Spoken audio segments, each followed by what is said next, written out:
Trump గారికి కోపం ఎందుకు వస్తుందంటే అమెరికా పెత్తనం తగ్గిపోతూ ఉంది. అమెరికాలో మన రూపాయి లాంటిది డాలర్. ఈ డాలర్ని ఇప్పుడు ఎవడు ఉంచుకోవడంలా. ఇప్పుడు అందరూ డాలర్, ఇంతకుముందు డాలర్ని ఉంచుకునేవాడు ఇప్పుడు బంగారం కొనేస్తున్నాడు. ఈ డాలర్ మీద నమ్మకం పోయింది. ఇప్పుడు బంగారం ధరలు బాగా పెరిగిపోయినాయి. మీరు బంగారం కొనేవాళ్ళు తక్కువ ఉంటారు అనుకుంటున్నాను బహుశా. అయినా బంగారం ధరలు పెరిగిపోతున్నాయి. ఈ రోజు చూస్తున్నాయి. ఎందుకు పెరిగిపోతున్నాయి? ఇంతకుముందు ఎవడన్నా డబ్బులుంటే ఆ డాలర్లో పెట్టుకునేవాడు. ఇప్పుడు డాలర్ మీద నమ్మకం పోయి వాడంతా బంగారం కొనేస్తున్నారు, భూములు కొనేస్తున్నారు. అందుకనే ఈరోజు డాలర్ మీద నమ్మకం పోయి, డాలర్ మీద నమ్మకం పోతే డాలర్కి నాయకుడిగా ఉన్న ట్రంప్ మీద కూడా నమ్మకం ఉంటుంది కదా. అమెరికా పెత్తనం చేసేదానికి అవకాశం ఉంటుంది కదా. కాబట్టి అది కూడా ఈరోజు అమెరికా కోపంగా ఉంది. మరి డాలర్ మీద నమ్మకం పోయి ఎవరి మీద నమ్మకం పెరుగుతుంది అంటే చైనా వాడి మీద నమ్మకం పెరుగుతుంది. చైనా మన రూపాయిని వాళ్ళు యువాన్ అంటారు. యువాన్ వాడి రూపాయి పేరు. ఇప్పుడు ఎవడైనా మన రూపాయలన్నీ దాచుకోవాలి, మన రూపాయలకి నమ్మకం లేదు, ధరలు పెరిగిపోతున్నాయి, విలువ లేకుండా పోతుందంటే యువాన్లు కొనుక్కొని దాచిపెట్టుకుంటున్నాడు. మన దేశం దగ్గర యువాన్లు ఉన్నాయి. చైనా దగ్గర సరుకులు కొంటే మన వాళ్ళు యువాన్లు ఇస్తున్నారు, డాలర్లుగా అది ఇస్తుంది. రష్యా దగ్గర ఆయిల్ కొంటే మన వాళ్ళు యువాన్లు ఇస్తున్నారు. అంటే ఈరోజు ప్రపంచంలో క్రమేణా ప్రజలందరూ ఇప్పటికే డాలరే ఎక్కువ మంది తీసుకుంటున్నారు. కానీ క్రమక్రమేణా ఈ అమెరికా యొక్క యువాన్ మీద నమ్మకం పెరిగి, ఎందుకంటే ఆ యువాన్ నా దగ్గర ఉంటే ఒకవేళ నేను ఏదైనా కొనుక్కోవాలంటే కొనుక్కోవచ్చు, ఏదైనా బంగారం ఇవ్వమంటే బంగారం ఇవ్వచ్చు, అవతల వాటిని యువాన్ని తీసుకుంటారు. మనం అప్పుడప్పుడు షాప్కి వెళ్ళి చిరిగిపోయిన రూపాయి ఇచ్చామనుకోండి, ఏమవుతుంది? ఇది కాదండి కొత్త నోటు ఇవ్వమని అంటారు. అంటే ఆ చిరిగిపోయిన నోటు మీద నమ్మకం లేదు. ఇప్పుడు డాలర్కి అదే పరిస్థితి వస్తుంది. యువాన్ ఇస్తే తీసుకుంటున్నాడు, డాలర్ ఇస్తే తీసుకోవడం లేదు. ఇది క్రమక్రమం ఇప్పుడే పూర్తిగా జరిగిపోలే, క్రమక్రమేణా జరిగిపోతుంది. అందుకని చైనాని ఇప్పుడే దెబ్బతీయకపోతే అమెరికాకి మొత్తం పోద్ది. చైనాలో సోషలిజం ఉంది. చైనా మీద నమ్మకం పెరిగితే సోషలిజం మీద కూడా నమ్మకం పెరుగుద్ది. ప్రపంచంలో అందరూ సోషలిజం కావాలనుకుంటారు. కాబట్టి చైనాని దెబ్బతీయాలని చెప్పేసి అమెరికా కంకణం కట్టుకుంది. ఇంతకుముందు అన్ని దేశాలని దెబ్బతీసిన పద్ధతి చూసాం. ఇప్పుడు చైనాని దెబ్బతీయాలంటే ఏమిటి పద్ధతి? అమెరికా యుద్ధం చేసి చైనాను ఓడించాలి. ఇప్పుడు దాంట్లో కూడా సరుకు లేదు ఇప్పుడు అమెరికాకి. ఎందుకంటే వియత్నాంలో ఓడిపోయింది, ఆఫ్ఘనిస్తాన్లో ఓడిపోయింది, ఇరాక్లో ఓడిపోయింది. అన్ని చోట్ల దివాళా తీసిన వాళ్ళు ఇప్పుడు చైనా మీద పోయి యుద్ధం చేసి బతకగలిగిన పరిస్థితి లేదు. అందుకనే అది లేదు. అందుకనే ఇప్పుడు చైనా మీద ఒత్తిడి ఏంటంటే చైనాతోటి ఎవరు వ్యాపారం చేయకుండా, చైనాకి ఎవరు సహాయం చేయకుండా, చైనాని వెలివేసి బాయ్కాట్ చేసి దాన్ని దెబ్బతీయాలని ప్రయత్నం చేస్తుంది. అందుకనే చైనా మీద ఆంక్షలు విధించారు, ఈ సుంకాలు విధించారు. చైనా మీద అంతా 135% విధించారు. భారతదేశం మీద 50% విధించారు. అందుకని చైనా సరుకులు చైనా భారతదేశం యొక్క ప్రపంచం ఫ్యాక్టరీ అంటారు. చైనా సరుకులు ప్రపంచంలో అమ్ముడు పోకపోతే చైనా దెబ్బతింటుంది. అందుకని చైనా సరుకులు కొనకూడదు అంటున్నారు. ఎందుకు కొనరు? అవి సవగ్గా ఉంటే ఎందుకు కొనరు? నువ్వేమైనా సవగ్గాయి నీ దగ్గర కొంటాం, వాడి దగ్గర ఎందుకు కొంటాం? నువ్వు సవగ్గాయవు, వాడి దగ్గర కొనొద్దంటే ఎవడు కొంటారు? మీరు ఎక్కడన్నా బాగుండి ఇప్పటికీ ఇండియాలో చైనాయే దొరుకుతాయి. మన దేశంలోనే చైనా సరుకులు తక్కువ. చైనా సరుకులు తక్కువైనా కానీ ఎక్కడ చూసినా మనకు చైనాయే కనపడుతుంటాయి. మీ సెల్ ఫోన్లన్నీ తిరగేసి చూడండి, ఎక్కడ ఏయో మీ సెల్ ఫోన్లన్నీ మీరు తిరగేసి ఏ పేరు ఉందో చూసుకోండి. యాపిల్ అనే ఫోన్ లేకపోతే మిగతా అన్నీ చైనాయే.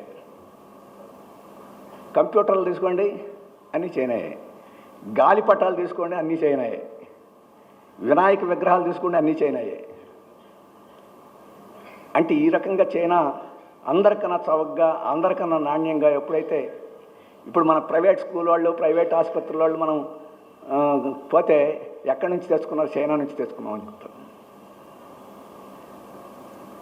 ఇప్పుడు ట్రంప్ ఏం చేస్తున్నాడంటే చైనాతోటి వ్యాపారం ఏ దేశం చేయకుండా చేసి, వాళ్ళ సరుకులు అమ్ముడుపడకుండా చేసి అక్కడ సోషలిజాన్ని దెబ్బతీయాలని ప్రయత్నం చేస్తున్నాడు.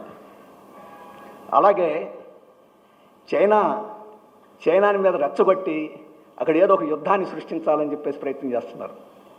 ఇక్కడ ఫిలిప్పీన్స్ని రెచ్చగొడుతున్నాడు. యుద్ధం వస్తే ఆ చైనాలో యుద్ధం చేస్తూ ఆ యుద్ధంలో మునిగిపోయి డబ్బంతా ఖర్చు అయిపోయి తగాదల్లో ఇరుక్కుపోయి దెబ్బతింటుంది అనేది. అందుకని జపాన్కి వ్యతిరేకంగా రెచ్చగొడతాడు, ఫిలిప్పీన్స్ని రెచ్చగొడతాడు, వియత్నాంని రెచ్చగొడతాడు, దక్షిణ కొరియాని రెచ్చగొడతారు. అయితే వాళ్ళందరికీ తెలుసు నువ్వు ఎక్కడో ఉన్నావు, మాకేం సాయం చేస్తావు, వీడు పక్కనే ఉన్నాడు, వీడితోటి మాకు తగాదా ఎందుకని వాళ్ళు ఎవరు తగాదాకి పోవడం లేదు. తగాదాకి పోవడం కాదు. చైనా ఏం చేస్తుందంటే సోషలిస్ట్ దేశం, అన్ని దేశాలకి కావాల్సిన సహాయం చేస్తుంది, ఉచితంగా ఏం చేయడంలా, కానీ దోచుకోవడంలా. నువ్వు నా సరుకులు కొంటే నీకు బ్రిడ్జిలు కడతాను, నీకు అన్ని సహాయాలు చేస్తానని సహాయం చేస్తుంది. ప్రపంచంలో పెద్ద రైళ్ళు అన్ని దేశాల్లో, వెనకబడిన దేశాల్లో రైళ్ళు లైన్లన్నీ చైనా కడుతుంది, విమానాశ్రయాలన్నీ చైనా కడుతుంది, ఓడరేవులన్నీ చైనా కడుతుంది. అమెరికా దగ్గరికి పోతే డబ్బులు తెమ్మంటుంది. ముందు నేను అప్పిస్తాను, కడతాను, తీర్చగలిగినప్పుడు తీర్చమని చెప్పేసి చైనా చెప్తుంది. అందుకని ప్రపంచం దేశాలన్నీ చైనా వైపు చూస్తున్నాను. అందుకని ట్రంప్కి ఈరోజు కోపంగా ఉంది.